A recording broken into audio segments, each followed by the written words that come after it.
उप प्रमुख हैं सर।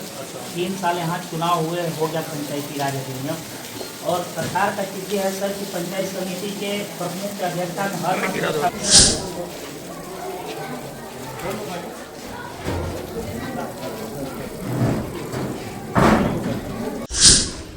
राशन हम ही लोग निकालते हैं, जैसे अध्यक्ष आते नहीं है, संयोजका भी नहीं आते हैं। अध्यक्ष नहीं आते हैं।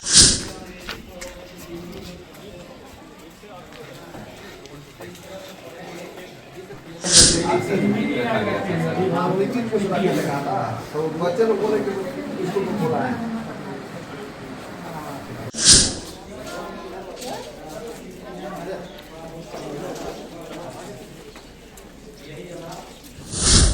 गढ़वा डीसी दिनेश कुमार यादव ने बुधवार को धुर्की प्रखंड में अचानक निरीक्षण करने पहुंचे। इस दौरान क्षेत्र के कई स्कूल, आंगनबाड़ी केंद्र का निरीक्षण किया। निरीक्षण के दौरान डीसी ने सबसे पहले मध्य विद्यालय खाला का निरीक्षण कर स्कूल में बन रहे मध्याह्न भोजन, शौचालय, पठन पाठन का निरीक्षण करने के दौरान स्थिति संतोषजनक पाया। वहीं विद्यालय परिसर में शौचालय का साफ सफाई एवं रख रखाव पर डीसी ने विशेष ध्यान देने की बात कही। वहीं निरीक्षण के दौरान खुटिया पंचायत के पीएम श्री उच्च विद्यालय में पहुंचकर विद्यालय में अध्ययन कर रहे छात्रों से पढ़ाई के विषय में जानकारी ली और शिक्षकों को कई दिशा निर्देश दिया। वहीं खुटिया पंचायत के एक टोले पर संचालित मध्य आंगनबाड़ी केंद्र का निरीक्षण कर बच्चों को मिलने वाले पोषाहार एवं आंगनबाड़ी केंद्र से मिलने वाले लाभ के विषय में जानकारी ली और सेविका को ससमय गुणवत्तापूर्ण पोषाहार वितरण करने की बात कही। इसके बाद डीसी धुर्की की ओर वापसी करने के क्रम में बीआरसी कार्यालय में भी अचानक निरीक्षण करने पहुंचे और वहां शिक्षकों की समस्या सुनी और समाधान के लिए मौजूद डीएससी को निर्देश दिया। इसके बाद प्रखंड कार्यालय पहुंचकर प्रखंड में चल रहे विकास योजनाओं का डीसी ने समीक्षा करते हुए बीडीओ को कई आवश्यक दिशा निर्देश दिए। वहीं ग्रामीणों की समस्या सुनी। ग्रामीणों ने अंचल से संबंधित पेंशन, मृत्यु प्रमाण पत्र आदि में हो रहे परेशानी को लेकर ग्रामीणों ने उपायुक्त से शिकायत भी किया। उपायुक्त ने सारी समस्याओं का समाधान के लिए आश्वासन देते हुए बीडीओ को निर्देशित किया। उन्होंने सभी तरह के आवास में लाभुकों को बालू की परेशानी की समस्या के संबंध में पूछे जाने पर डीसी ने कहा कि उसका विकल्प निकाला जा रहा है। चिन्हित बालू घाटों की नीलामी हो रही है। आवास के लाभुकों को बालू उपलब्ध होगा। डीसी ने कहा कि प्रखंड की जो समस्याएं हैं, यदि प्रखंड स्तर पर समाधान नहीं हो पा रहा है, इसकी सूचना उन्हें दें। निश्चित रूप से ग्रामीणों की समस्या का समाधान किया जाएगा। इस दौरान वीडियो बिमल कुमार सिंह, प्रखंड सहायक फैयाज खान, बीपीओ नीरज पाल, उप प्रमुख धर्मेंद्र यादव, विधायक प्रतिनिधि लक्ष्मण यादव, पूर्व प्रमुख विनोद कोरवा, मुखिया महबूब अंसारी, मुखिया प्रतिनिधि इस्लाम खान, साबिर अंसारी, शैलेश यादव, शहादत अंसारी, महताब अंसारी सहित कई लोग मौजूद थे। जी बताएं क्या पर्पस है?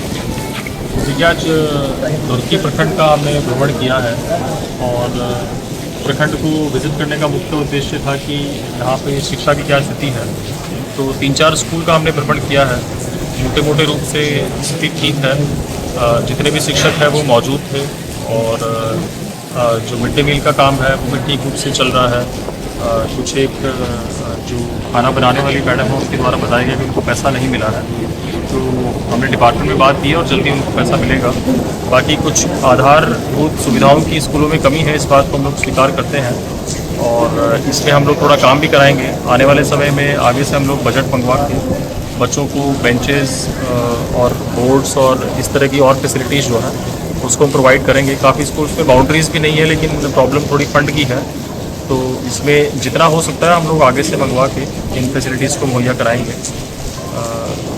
उसी क्रम में हमने बाकी यहाँ बीआरपी सेंटर को भी विज़िट किया है और प्रखंड का इंस्पेक्शन भी किया है।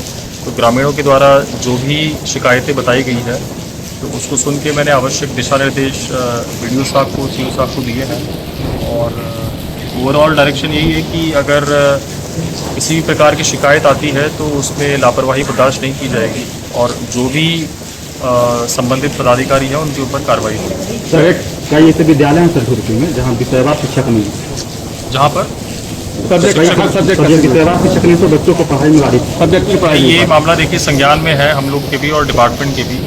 तो बेसिकली जो पीटीआर रेशो जिसको हम बोलते हैं वो आइडियल 30 होता है, यानी कि 30 बच्चों पे एक शिक्षक का होना ठीक माना जाता है। लेकिन झारखंड में और हमारे ज़िले में शिक्षकों की थोड़ी कमी है और ये शिक्षा विभाग को इसकी जानकारी है और शिक्षक की भर्ती के लिए वो आवश्यक कार्रवाई कर रहे हैं। तो जब तक वो आगे से नहीं हो जाता उसमें हम लोग भी बंधे हुए हैं, कुछ हो नहीं पाएगा। सर एक समस्या और है, यहाँ पीएम आवास और जो भी आवास मिले हैं सर, उस आवास में लोगों को लाभों को बालू आपूर्ति नहीं हो पा रही, इसलिए कुछ आवास अधूरे पड़ जा रहे हैं सर। नहीं, बालू आपूर्ति के लिए कैटेगरी 1 के ये घाट जो भी है उसमें मुखिया को पावर है कि वो चालान काट के इनको इस तरह सरकारी योजनाओं में जो बालू जाए तो उसके लिए अधिकृत करें, तो उसमें मुखिया करे, उसमें कोई दिक्कत नहीं है। पहले सर यहाँ बालू के घाट का निलंबन हो चुका है, लेकिन इस बार नहीं होने की उम्मीद है। बालू घाट का पहले यहाँ सर ऑप्शन हुआ है, हाँ। लेकिन इस बार ऑप्शन में हम लोग नहीं देख रहे हैं कि हम इस क्षेत्र का बालू घाट जो है। नहीं, इसका ऑप्शन नहीं हुआ है क्योंकि वो बड़े घाट लिए गए हैं। ये कनहर के जो घाट हैं, कनहर नदी के, वो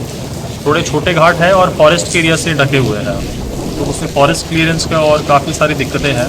तो अभी वर्तमान में जो बड़े हमारे सैंड घाट्स हैं तो उनका ही खाली ऑप्शन लिया गया है। उस पर भी जो अभी लेटेस्ट जानकारी है कि हाई कोर्ट का स्टे लगा है उस पर, तो उस पर भी आगे हम लोग कार्रवाई करेंगे। और सब्सिक्वेंटली अगर इस तरह के बड़े कनहर में भी है तो उसका भी हम लोग टेकअप कर सकते हैं। सर तो लाभुक के लिए विकल्प यही है ना कि प्रखंड विकास पदाधिकारी से उसका विकल्प दें? नहीं, देखिए एनजीटी का जब तक बैन है तब तक तो स्टॉक से ही लेना पड़ेगा, और बाकी जो कैटेगरी 1 के घाट है उसके लिए मुखिया के साथ हम लोग मीटिंग भी कर लेंगे, उनको बता देंगे कि इसमें किसी प्रकार की कोई दिक्कत ना हो, तो उसको जल्दी कराएंगे। एक लास्ट सवाल लेंगे सर, धुर्की प्रखंड पंचायत कार्यालय में सर महत्वपूर्ण पद कई दिनों से प्रभार में थे, आम दिनों ग्रामीणों की समस्या जो है कि सर यही ये धुर्की अंचल में ही नहीं, ये बाकी ब्लॉक्स और अंचल में भी गढ़वा में दिक्कत है। तो इसके लिए स्टेट को मैंने पत्राचार भी किया है और कुछ ऑफिसर्स की मांग की है, लेकिन वर्तमान में जितने भी ऑफिसर्स हैं तो हमने कोशिश की है कि सबको बराबर हम लोग प्रभार दें। यहाँ पे बताया गया है कि इनके पास ज़्यादा प्रभार है, तो आने वाले दिनों में इसको हम थोड़ा चेंज करेंगे और कोशिश करेंगे कि जितने ऑफिसर्स हैं उनके पास बराबर वर्कलोड हो, ताकि अच्छे तरीके से वो अपने ड्यूटीज़ का निर्वहन कर सकें। सर यहाँ जन्म और मृत्यु के लिए सर बहुत से लोगों को सर दौड़ना पड़ता है और अधिकांशतः लोग इसका लाभ नहीं ले पाते हैं, तो सर सीएससी के माध्यम से क्या कोई विकल्प है क्या सर? नहीं, इसके लिए तो एक डायरेक्शन दिए हुए हैं सीओस को कि, और ये तो खैर नगर का क्षेत्र नहीं है तो नगर में भी हमने इसको दिया हुआ है, और आमजन को काफ़ी परेशानी भी होती है। आगे से जो एक रिव्यू मीटिंग होगी तो उसमें इसको भी हम लोग टेकअप करेंगे, और किसी को वृहद स्तर पे अगर शिकायत है तो हेडक्वार्टर में कंप्लेंट करिए, हम लोग उस पर कार्रवाई करेंगे जो भी होगा। जी थैंक यू।